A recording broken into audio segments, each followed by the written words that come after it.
abra o coração para ouvir a voz da palavra de Deus, deixar Deus falar ao seu coração, que tudo que você precisa vem pela palavra de Deus. Quando a palavra de Deus entra, ela faz o milagre acontecer. Eu fico sempre pensando, Lázaro ouviu a voz dele. Puxa, mas o morto ouve a voz do Senhor? Ouve. Até os mortos ouvem a voz dele. O missionário que deu uma mensagem um dia que Jesus é específico na ressurreição. Veja nos 3 casos que você pode ver. Na filha de Jairo, ele não sabia o nome da menina, mas disse: menina, a ti te digo. Tinha que ser ela, não podia ser outra. A mesma coisa ao jovem, ele também falou, né? Chamou o jovem. E aí nós olhamos o Lázaro, que ele fala de uma maneira específica: Lázaro, vem para fora. Então ele chama, porque todos os mortos ouvirão a voz dele um dia, e todos ressuscitarão. Daniel falou, uns para a vergonha eterna, outros para a glória eterna. Então se prepare, e temos que preparar a nossa família para a glória eterna. Agora pare para ouvir a voz da palavra, para ouvir aquilo que Deus tem falado ao nosso coração, e Deus vai nos abençoar bastante, mas muito mesmo. No Lucas capítulo 22, o versículo 31, é justamente o que eu acabei de falar agora. Às vezes não ouvimos. 22, 31. Ele fala antes: disse também o Senhor: Simão, Simão, eis que Satanás vos pediu para vos cirandar como trigo, mas eu roguei por ti, para que a tua fé não desfaleça. E tu, quando te converteres, confirma teus irmãos. O Pedro se achava uma pessoa muito próxima do Senhor, e uma pessoa muito, vamos dizer assim, confiante na sua fé. Olha a resposta dele. Mas ele disse: Senhor, estou pronto a ir contigo até a prisão e a morte. Jesus tinha falado que não. Veja o final do versículo: quando te converteres. Então o Pedro não tinha ainda uma conversão, mas o Pedro achava que tinha. O Senhor não deixa acontecer. Ele primeiro manda a palavra para você. Pode ter certeza disso. O Senhor Deus sabe tudo a meu respeito, sabe tudo a teu respeito. Ele sabe onde você vai ser tentado. Então, antes de você ser tentado, Ele envia a palavra para você. Isso é muito profundo. O que o homem cai? Eu sempre digo, o homem cai, não, porque, vamos dizer, falar uma linguagem clara, talvez até, vamos dizer assim, vamos dizer, infantil demais. Mas é verdade, uma moça muito bonita, né? Pastor Jaime também, puxa, ele caiu. Não, não foi por causa da moça bonita que o homem caiu. Caiu porque ele desprezou a palavra. Ele desprezou a palavra de Deus. É isso que eu quero chegar. A mesma coisa em outras áreas. A doença, porque é uma doença muito forte, não. Porque nós desprezamos a palavra. Seja qual for a situação, o Senhor Deus, Ele tem presciência. Ele sabe do que vai acontecer. Então Ele envia para nós, entenda bem, envia para nós a palavra. Eu lembro que há muitos anos atrás eu fui pregar fora do país, num país muito frio, frio mesmo. E um pastor que estava conosco, aí ele foi tomar um negócio de uma vitamina. Eu disse: pastor, por que você está tomando isso? Está doente? Ele disse: não, para não ficar doente. Ele disse: para eu não ficar doente. É uma vitamina, porque eu vou entrar num país que é muito frio, né? A queda da temperatura é muito brusca.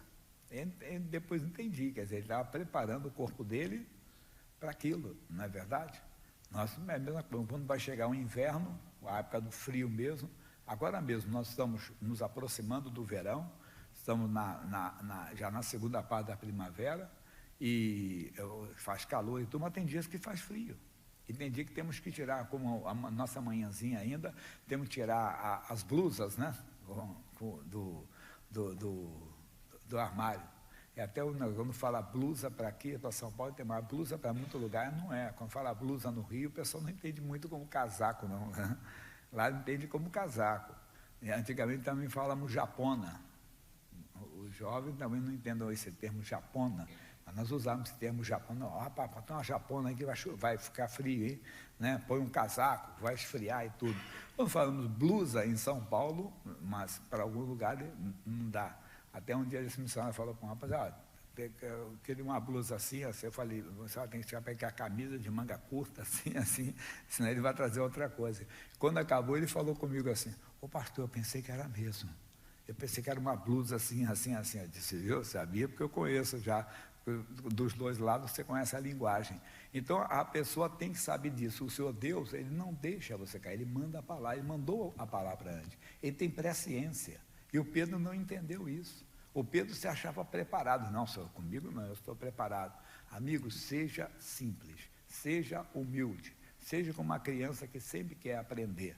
O Pedro pagou um alto preço, pagou, não se diz assim. Mas ele disse, digo-te, Pedro, que não cantará hoje o galo antes que 3 vezes negues que me conheces. Isso é muito profundo. Quer dizer, Deus sabia que ia acontecer, que o Pedro ia negá-lo e tudo, e o Pedro passou por essa experiência. Mas por que passou? Porque desprezou a palavra. Vejam como Juízes, capítulo 6, não vou ler tudo não, que o pecado deles aqui não foi um pecado de adultério, de prostituição, não foi um pecado, não, o pecado deles foi exatamente desprezar a palavra. Diz, Juízes, capítulo 6, porém os filhos de Israel fizeram o que parecia mal aos olhos do Senhor. O que eles fizeram que parecia mal? Adulteraram? Roubaram? Se prostituíram? Não. Olha o que diz, e o Senhor os deu nas mãos dos midianitas por 7 anos, quer dizer, aquilo aconteceu 7 anos eles ficaram, Deus permitiu, né, que Deus entregou. Por quê? Porque por causa do erro deles. E aí diz, aí eu vou ler, não vou ler tudo aqui não, para não ficar cumprida a mensagem, tem outras partes. Aí ele diz assim, versículo 6, assim Israel empobreceu muito pela presença dos midianitas. Então os filhos de Israel clamaram ao Senhor, não aguentando mais aquela escravidão, aquela humilhação. E sucedeu que, clamando os filhos de Israel ao Senhor por causa dos midianitas, enviou o Senhor um profeta aos filhos de Israel, que lhes disse, assim diz o Senhor, o Deus de Israel, do Egito eu vos fiz subir, e vos tirei da casa da servidão, e vos livrei da mão dos egípcios, e da mão de todos quantos vos oprimiam, e os expeli de diante de vós, e a vós dei a sua terra, e vos disse, eu sou o Senhor vosso Deus, não temais aos deuses dos amorreus em cuja terra habitais, mas não destes ouvidos à minha voz. Qual foi o pecado deles? Foi simplesmente porque não ouviram a voz do Senhor. Não obedeceram à voz dele. Deus sabia o que eles iriam enfrentar, o que ia se deparar, com o que eles iam se deparar. Então Deus enviou a palavra antes. Olha, vamos prestar tudo. E vos disse, eu sou o Senhor vosso, não temais o Deus dos amores em cuja terra habitais, mas não destes ouvidos à minha voz. Vocês estão entrando nessa terra, não temam os deuses dessa terra. Eu sou com vocês, eu estou com vocês. É como Isaías falou para Judá, não temas porque eu sou contigo, que é para mim e para você. Mas nós tememos, pastor Jaime, mas é um trabalho de feitiçaria que fizeram. É um trabalho, mas a Bíblia diz, eu estarei contigo quando? Todos os dias até a consumação dos séculos.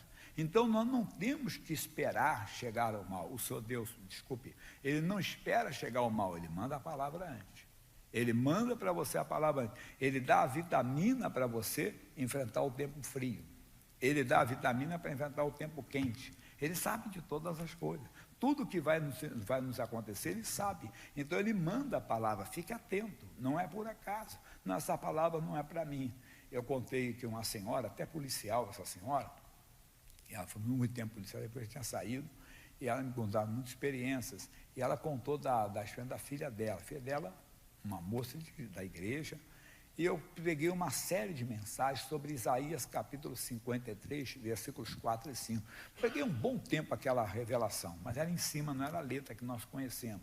E aí ela ia chegar na igreja, a família toda, e ela disse assim, quer adivinhar o que o pastor Jaime vai pregar? Ele vai pregar isso aqui.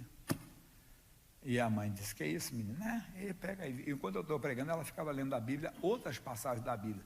Ela não entendeu o que Deus estava preparando. Bem, tempos depois ela estava doente. Aquela moça estava com uma ferida no útero séria, estava com um problema de gastrite. Aí a mãe disse, pastor Jaime, eu não aguentei. Ela com muitos remédios na cabeceira. Ele disse, filha, e o pastor Jaime só pregava Isaías 53, 4 e 5. O que fala Isaías 44? Sobre cura divina, que Jesus levou as nossas doenças, que pelas suas feridas fomos sarados. Deus, conhecendo isso, o que vinha para ela, mandou a palavra. E ela desprezou a palavra. Deus, sabendo a tentação que o Pedro ia passar, entenda, mandou a palavra, o Pedro desprezou. Ou o Senhor, sabendo a tentação que os filhos de Israel iam passar, mandou a palavra. E a pessoa não entende isso. Ela não entende. Nós temos que ficar atentos para não cairmos nas ciladas do diabo. Romanos capítulo 10. Romanos é muito forte, esse capítulo todo, né? Claro que não dá para ler todo o capítulo agora, às 6 horas, muito das 6 horas da manhã. Mas ele diz, versículo 11, diz, porque a Escritura diz, todo aquele que nele crê não será confundido. Creio que crê na palavra, irmão. Qual a palavra? Volta um pouquinho só, em versículo 8, que diz, mas que diz, a palavra está junto de ti, na tua boca e no teu coração. Esta é a palavra da fé que pregamos. Então, voltando ao 11, todo aquele que nele crê na palavra não será confundido. Deus me avisou já. Por isso que Deus falou que eu ia encontrar gigantes aqui. Por isso que Deus disse para eu não temer os deuses dos amorreus. Os piores deuses dos amorreus, os piores, não eram os homens de grande estatura, não. Eram aqueles demônios que causariam medo, assustariam. Nós não temos que temer. Não temos de maneira alguma. Quando a igreja evangélica no Brasil sofreu o grande avivamento, quando ela teve o grande avivamento, quando ela experimentou, sofreu, talvez a pessoa pensa sofrimento, então vamos ver, experimentou o grande avivamento, quando expulsou os demônios. Quando começou a mostrar que os demônios não estavam com nada. A pessoa tinha medo de tudo, passava em esquina de rua, dá licença para os guias, para as entidades. Eu conto sempre que onde eu morava, tinha várias entradas, não tinha elevador, era só escadas, né?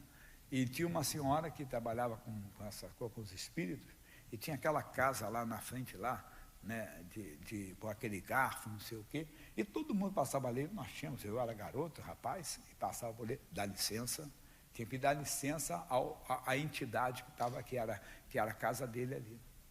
Ia no cemitério, a pessoa tinha que pedir, porque ali tem um rei do cemitério, e tinha que ser até de costa, para não levar nada, tinha que ser uma reverência tremenda. Os pastores começaram a mostrar que aquele bicho de garfo não vale nada, está derrotado. Aquele demônio que diz que é o chefe não sei de onde, aquele que fala que vai fazer, não faz nada, irmão. Se em nome de Jesus você está amarrado. Os pastores começaram a desmascarar os demônios. Os pastores começaram a mostrar que os demônios não tinham autoridade nenhuma quando tem o nome de Jesus. Mostraram que aquele confronto de Elias e Baal aconteceria agora.